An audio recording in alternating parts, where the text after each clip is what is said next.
तुम्ही पाहत आहात MCN न्यूज मराठी। मृत वडिलांच्या जागेवर कायदेशीर वारसांची नावे फेरफार करून नोंद घेण्यासाठी तब्बल 25,000 रुपयांची लाच स्वीकारताना यवतमाळ जिल्ह्यातील कळंब येथील भूमी अभिलेख कार्यालयातील महिला अधिकाऱ्याला लाचलुचपत प्रतिबंधक विभागाने रंगेहात पकडलं। या धडक कारवाईमुळे महसूल आणि भूमी अभिलेख विभागात प्रचंड खळबळ माजली आहे।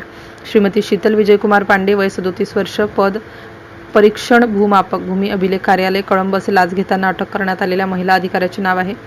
या प्रकरणातील तक्रारदार हे कोठावणी शिवारात शेती व प्लॉट देखरेखीचे काम करतात। कोठा शिवारातील एका प्लॉटचे मालक मयत झाल्यामुळे त्यांच्या कायदेशीर वारसांची नावे फेरफार करून नोंद करण्यासाठी तक्रारदारांनी कळंब येथील भूमी अभिलेख कार्यालयात अर्ज केला होता।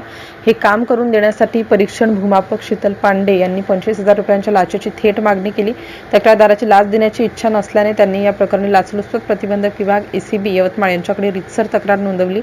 प्राप्त तक्रारीच्या आधारे ACBच्या पथकाने 18 आणि 19 मे रोजी पडताळणी केली असता शीतल पांडे यांनी स्वतःसाठी 25,000 रुपयांची लाच मागितल्याचे आणि ती स्वीकारण्यास संमती दिल्याचे निष्पन्न झाले। त्यानुसार 19 मे रोजी सायंकाळच्या सुमारास भूमी अभिलेख कार्यालयातच ACBने सापळा रचला।